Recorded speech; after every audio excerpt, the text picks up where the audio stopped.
వినాలి కదా. ఆస్తులన్నీ తగలబెట్టేసి కోడిపందాలు ఆడి ప్యాకెట్లు ఆడి రకరకాల వ్యవహారాలు చేసి ఇంట్లో పెళ్ళాం మొత్తుకుంటే నీకేం తెలుసో లోపలికి పో. ఇవాళ లోపలికి పోతారు, మొత్తం కుటుంబం బయటికి వెళ్ళాలి.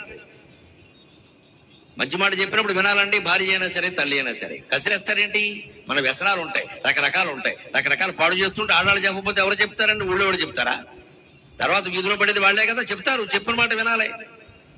అబ్బాయి వినరు పౌరుషాలు. నువ్వేం చెప్పావు? నువ్వు ఏమన్నా ఇచ్చావా? మీ బాబు ఏమైనా ఇచ్చాడా? అయిపోతే ఆ బాబు ఆవిడనే ఇచ్చాడు. ఆవిడ ఇప్పుడు రోడ్డు మీద పడతావా? ధర్మం అనేది ఒకటి ఉంటుంది. అందుకని తల్లి మాట భార్య మాట వినలేదు కదా దుర్మార్గుడా. వినుంటే ఈ పరిస్థితి వచ్చేది కాదురా. ఇప్పుడు వాళ్ళ ఊళ్ళో తలపెట్టుకుని ఏడు. అంతేకాదు రేపు కొత్త రథం తెచ్చుకో, కొత్త ధనుస్సు తెచ్చుకో, అన్ని పాడైపోయాగా పాత కొట్టు వాడికి ప్లాస్టిక్ వాడికి ఇచ్చేయి, పట్టుకుపోతాడు. పొద్దున్నే లేవగానే స్నానం కూడా చేయకుండా ఫేస్బుక్ ఆన్ చేసి హౌమెనీ లైక్డ్ మీ అని చూడటం కాదమ్మా. ఇక్కడ నేను నిన్న షాపింగ్కి వెళ్ళి ఫోటో పెట్టాను, సో మెనీ లైక్డ్ మీ అని మొగుడుకు చూపించడం. ఆ సిగ్గు లేదా చూసే వాళ్ళకి, చూపించే వాళ్ళకి. దుర్వ్యసనాల పాలే పోనే అన్నాడంతే ఆయన. వాళ్ళ కర్మ గాంధారి శాపం అన్నాడంతే. కనీసం కాపాడే ప్రయత్నం చేయాలా. కృతవర్మ వచ్చి చెప్పినా సరే పోనే అన్నాడంతే. ఇది మమకార రహితంగా ఉండడం అంటే. బాధ్యతారహితంగా లేడు.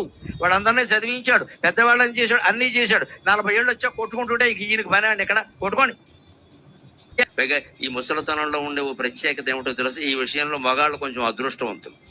మగాడికి సంపూర్ణ యవ్వనం రావాలంటే 30 ఏళ్ళు రావాలి. 17 ఏళ్ళు, 18 ఏళ్ళు, 20 ఏళ్ళు దాన్ని యవ్వనం అనరు. దాన్ని నవయౌవనం అంట. యవ్వనానికి ముందు దశ, అది యవ్వనం కాదు. 30 ఏళ్ళు వస్తేనే సంపూర్ణ యవ్వనం. మనం మాయలో పడిపోతా ఉంటాయి. ఇక్కడ నేనే కావాలంటున్నాడు, నేనే అంటాడు.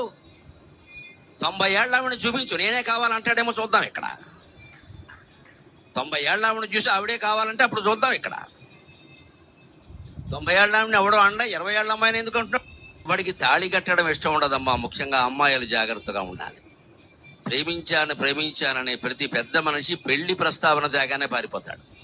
వాడికి కావలసింది శారీరక అనుభవం, ప్రేమ కాదు, పెళ్లి కాదు. చాలా జాగ్రత్తగా ఉండాలి. ప్రతిదానికి భయపడుతూ ఉంటే ఏ పని ఏదో ప్రాణం ఎప్పుడైనా పోయేది. కొన్నింటికి తెగించాలి.